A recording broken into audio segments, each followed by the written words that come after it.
Dios los bendiga, amados hermanos, a cada uno de ustedes.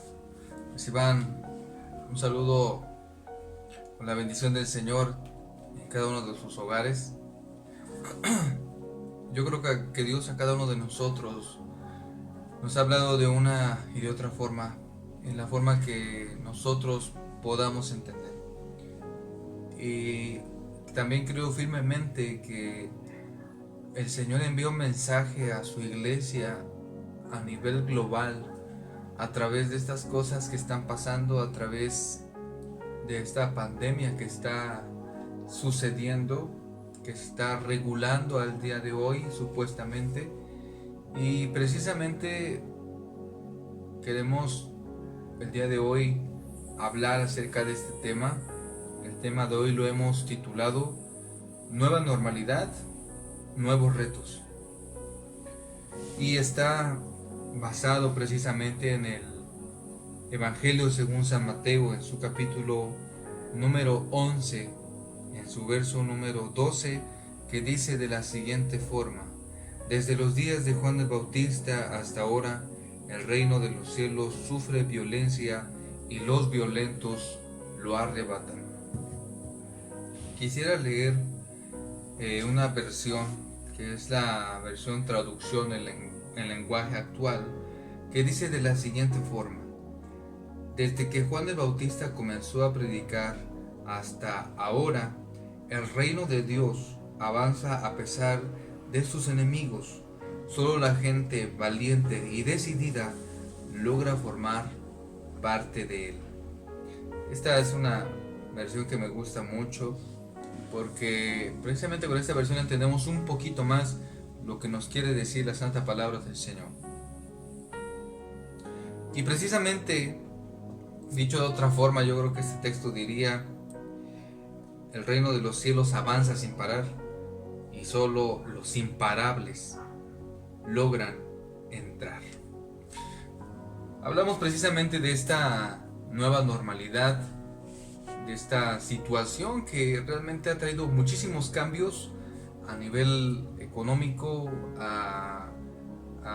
en todos los niveles, a nivel político, en todas y cada una de las esferas.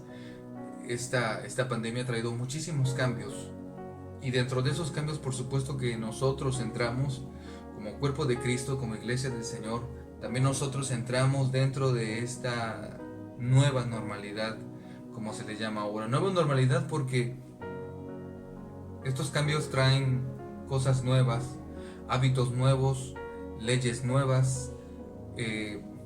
Vino a remover todo lo que nosotros teníamos ya como base para vivir como sociedad, y por supuesto también para realizar también nuestros cultos como iglesia, como cuerpo de Cristo. Y no solo hablo precisamente de una denominación en concreto, sino que hablo realmente a nivel global. Todo el cuerpo de Cristo que está extendido en todo el mundo ha percibido precisamente estos cambios. Cada país debe entenderse así. Cada país tiene leyes propias, leyes que ellos han formulado según pues el entendimiento humano así lo ha concebido, para que no se propague más este virus. Sin embargo, nosotros debemos de entender como hijos de Dios, debemos de entender como cristianos, con la mentalidad de Cristo, que estos tiempos precisamente son peligrosos. Y no lo digo tanto realmente por la cuestión de la enfermedad. Yo lo digo porque realmente estos tiempos, como dice la Escritura, son tiempos en los que se cumplen varias profecías, tiempos en los que realmente estamos viviendo cosas que nunca habíamos visto. Y cada uno de nosotros debe asumir una nueva postura. Cada uno de nosotros debe de asumir una nueva y una fuerte actitud ante todo esto.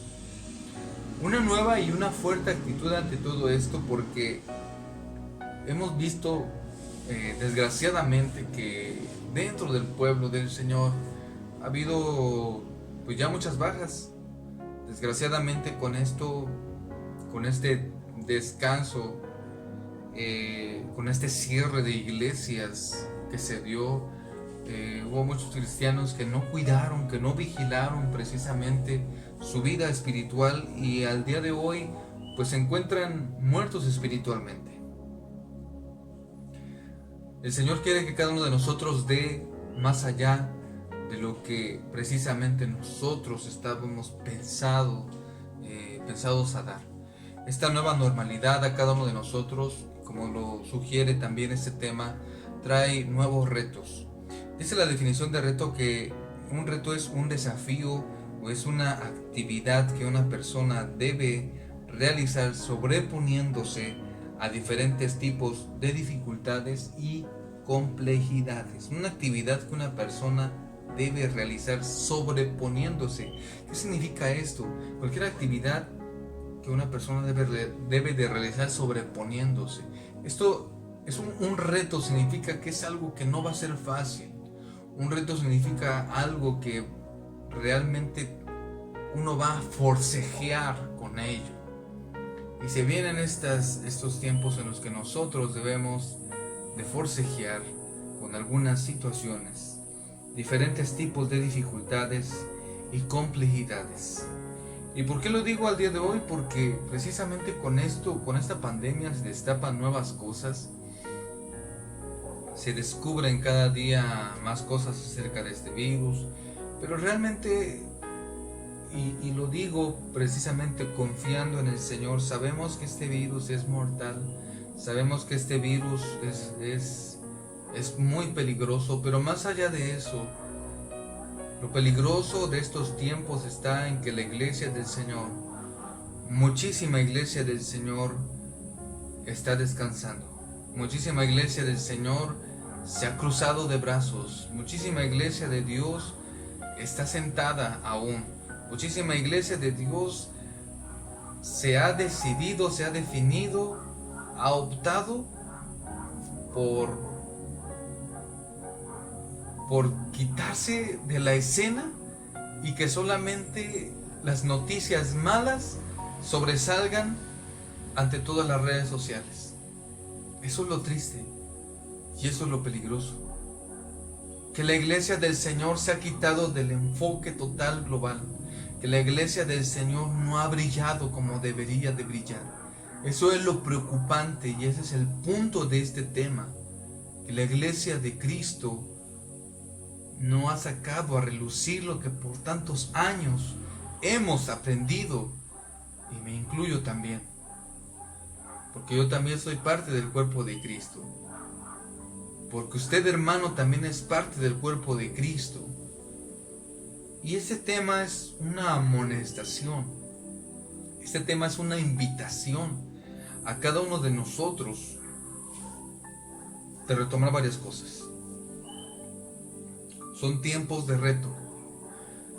Tiempos de reto significa que son tiempos en los cuales no podemos flojonear, no podemos darnos a la pereza, no podemos cada uno de nosotros tomar las cosas a la ligera. No lo podemos hacer. Dice la Escritura precisamente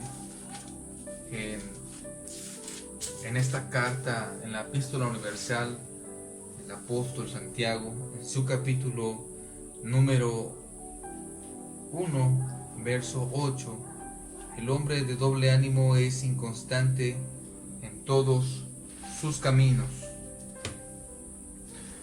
El hombre de doble ánimo es inconstante en todos sus caminos. ¿Qué significa esto? Un hombre de doble ánimo es aquel que precisamente cuando todo está bien, él está bien. Pero cuando viene lo malo, cuando viene la prueba, cuando vienen los retos, pues entonces se achica, entonces se intimida, entonces empieza a esconderse. Y yo creo firmemente que este tiempo no es para que la iglesia del Señor se esconda. Este tiempo no es para que la iglesia del Señor venga a ser minúscula, venga a ser parte de todo aquello que se ha olvidado. Realmente no hemos comprendido precisamente a lo que nos ha llamado el Señor. Hemos sido muchos de nosotros hombres de doble ánimo, que cuando todo estaba bien, que antes de venir esto estábamos valientes, estábamos gozosos, estábamos fervientes, pero cuando vino esta pandemia, entonces nos deprimimos, entonces nos angustiamos, entonces tenemos miedo, entonces vienen todas las cosas negativas, de las cuales a veces ya estábamos apercibidos que vendrían, pero aún así se han apoderado de cada uno de nosotros. No hay tiempo para esconderse. No hay tiempo para que la iglesia del Señor tenga un doble ánimo. O eres débil o eres fuerte. Desgraciadamente, esto se ha convertido en la ley de la selva, en la ley del más fuerte, que solamente el fuerte es el que sobrevive. Y es tanto para para lo secular, ahora también lo podemos pasar a lo espiritual. El cristiano que no está bien convertido al día de hoy va a perecer pronto. El cristiano que no está bien cimentado en Cristo, que no tiene perfectas sus creencias, que no tiene basada su fe realmente en Cristo Jesús, va a venir a ser tropezadero de sus hermanos. Cuidemos cada uno de nosotros que no seamos esos cristianos. Cuidemos cada uno de nosotros nuestro testimonio. Cuidemos nuestra relación con Dios. Cuidemos nuestra lectura bíblica. Cuidemos nuestro devocional cada día con el Señor. Debemos de recordar cada uno de nosotros que ha habido hombres de fe en las Sagradas Escrituras que se han enfrentado a diferentes dificultades, a diferentes adversidades, que no son adversidades usuales, que no son adversidades comunes, que no han sido cada uno de ellos probados en cosas que cualquiera puede ser probado. Y por mencionar algunos ejemplos podemos decir David contra Goliat. David, un pequeño pastorcillo que el Señor Dios escogió para que él fuera precisamente el rey sobre su pueblo Israel. Nadie daba un centavo por el pequeño joven pastorcillo David. Sin embargo, el Señor ve el corazón de cada uno de nosotros. En el momento que David se enfrenta a Goliat, David no vio su estatura. David no vio que él tenía una lanza grandísima. David no vio el tamaño ni las proporciones físicas de lo que tenía enfrente. Él estaba viendo con ojos espirituales precisamente a Goliat, y fue como con fe dijo: tú vienes a mí con espada, con lanza y con jabalina, mas yo vengo a ti en el nombre poderoso de Jehová de los ejércitos. Y hoy, dijo David, voy a dar tu cabeza a las aves del cielo. Hoy Dios te entregará en mis manos. Dios quiere que cada uno de nosotros podamos tener también la misma fuerza, la misma valentía, pero sobre todo la misma fe que ese pequeño David estaba demostrando en ese momento. Pero esa fe no venía precisamente del corazón propio de David. Esa fe descomunal, esa fe grandísima, esa fe fuera de serie, venía precisamente que David estaba cultivando una relación con el Señor en el secreto de la oración. Cada vez que él componía un salmo, cada vez que él adoraba, cada vez que él bendecía al Señor, David estaba fomentando, David estaba sembrando precisamente esa fe para ese momento de prueba que vendría sobre el pueblo de Israel, y que el único que enfrentó a este gigante fue David, no fue nadie más. Dice la palabra del Señor que Goliat estaba tentando día con día tras día, y nadie en el campamento de los valientes del pueblo de Israel podía hacerle frente porque tenían miedo.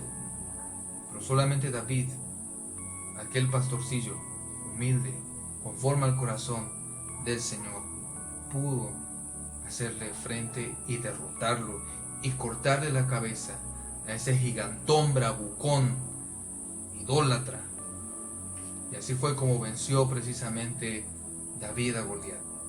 Podemos contemplar otro ejemplo también, Moisés precisamente, que a pesar de que el Señor le había dado muchísimas pruebas, que a pesar de que el Señor había dado señales poderosas en Egipto a través de las 9 plagas, Moisés, al encontrarse precisamente en la fase final, cuando iba a sacar al pueblo de Israel y se topó con el mar, a pesar de todo lo que él había visto, empezó a clamar a Dios.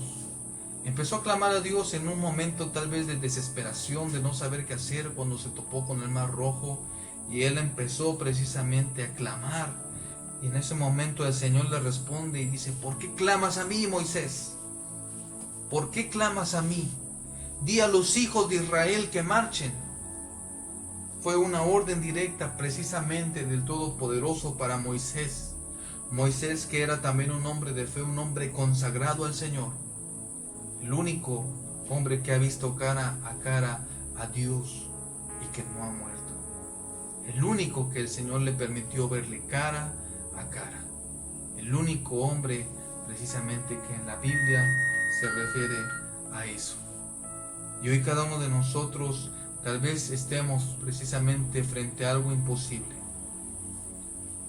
Pero tal vez el Señor, tal vez a cada uno de nosotros nos esté diciendo: ¿por qué estás clamando tanto a mí? Marcha, marcha en fe, camina en fe, levántate en fe. Levántate, camina. A cada uno de nosotros también Dios nos puede estar diciendo eso, como a Moisés también le dijo. ¿Y qué fue lo que pasó cuando el Señor habló a Moisés? ¿Por qué clamas a mí y a los hijos de Israel que marchen? Entonces Moisés levantó su vara y con el poder de Dios dividió el mar rojo y el pueblo de Israel pasó en seco. Gloria al Señor. Una situación imposible para Moisés tal vez, pero que con fe y con consagración él pudo realizar precisamente esos prodigios. Podemos tomar también otro ejemplo a través de Noé. ¿Por qué Noé? Noé tal vez no hizo la gran cosa, algunos podremos decir, pero lo que sí fue es que Noé tuvo fe en Dios y le creyó a Dios, a pesar de la circunstancia imposible en su momento de que hubiese lluvia y mucho más de que hubiese un diluvio. Dios le dijo a Noé: Noé, construye un arca porque voy a destruir a todo ser viviente, pero a ti, Noé, he hallado justo en tu generación, Noé. A ti, y por causa de ti voy a tener misericordia de tu familia, Noé. Así que construye un arca porque yo, el Señor, voy a raer precisamente la vida de este mundo, a todo ser vivo, a estas personas que son de continuo al mal. Pero a ti, Noé, a ti he considerado justo, a ti te voy a salvar, Noé. Y Noé creyó. ¿Qué hubiese pasado si Noé no hubiera creído? ¿Qué hubiese pasado si Noé tal vez no hubiera atendido a las órdenes, a las indicaciones del Señor sobre su vida? ¿Qué hubiese pasado? Así que no me resta más en este tema que preguntar a cada uno de nosotros, que nos preguntemos cuáles son nuestros temores el día de hoy, que no nos deja avanzar en el camino del Señor. Esta pandemia, ¿qué ha traído sobre nosotros? ¿Ha traído miedo? ¿Ha traído desánimo? ¿Ha traído un desaire sobre nuestra vida espiritual? ¿Cómo estamos hoy espiritualmente? ¿Hemos flaqueado? ¿Hemos caído? ¿Hemos tropezado? ¿No hemos avanzado? ¿Estamos estancados? ¿Cómo está nuestra situación espiritual al día de hoy? Nuestra relación con el Señor. Y esta pregunta también es para cada uno de nosotros. Esta pandemia, ¿qué retos trae para cada uno de nosotros? ¿Qué podemos hacer precisamente por aquellos que están enfermos? ¿Qué podemos hacer precisamente por aquellos que están en dificultades? Por aquellos por los cuales esta pandemia trajo como consecuencia pobreza material. ¿Qué podemos hacer por ellos? ¿Qué podemos hacer por el mundo? Y repito, no podemos escondernos. No hay tiempo para que cada uno de nosotros nos escondamos, nos refugiemos, como si no tuviésemos al Todopoderoso de nuestro lado. No estoy diciendo que cada uno de nosotros tire a la basura todas las indicaciones que se han dado. No estoy diciendo eso. Simplemente estoy diciendo que cada uno de nosotros tiene una responsabilidad ante el Señor. Y que esto no nos frena a cada uno de nosotros para poder pretextarnos y decir, Señor, yo no te pude servir porque vino este virus y bla bla bla y bla bla bla. No podemos decir eso. No podemos, cuando nosotros muramos, decirle al Señor y ponerle de pretexto eso. No vamos a poder pretextarnos a eso. ¿Qué compromisos vamos a renovar hoy con Dios? ¿Qué compromisos vamos nosotros a decirle al Señor, Señor, yo renuevo este compromiso contigo, Señor? Dejé esto, pero hoy lo retomo. Dejé lo otro, pero hoy lo retomo. ¿Qué compromisos cada uno de nosotros tiene para con Dios? ¿Qué es lo que cada uno de nosotros vamos a renovar hoy con el Señor? ¿Qué vamos a hacer el día de hoy? Y como último, amados hermanos, quisiera leer esta cita. Bendito sea el Señor. Yo creo que cada uno de nosotros está dispuesto a atender a este llamado. Y Dios, mediante su palabra, también nos dice de la siguiente forma: pero así dice el Señor a la casa de Israel, buscadme y viviréis. Amós 5:4. Pero así dice el Señor a la casa de Israel, buscadme y viviréis. Que el Señor Dios hable hoy a nuestra vida, que el Señor Dios hable hoy a nuestro corazón, y que Él pueda darnos precisamente estas nuevas fuerzas, y que estos nuevos retos que hoy enfrentemos podamos realizarlos en el nombre de Jesús. Levántate, hermano, levántate de tu letargo espiritual, levántate de tu pereza espiritual.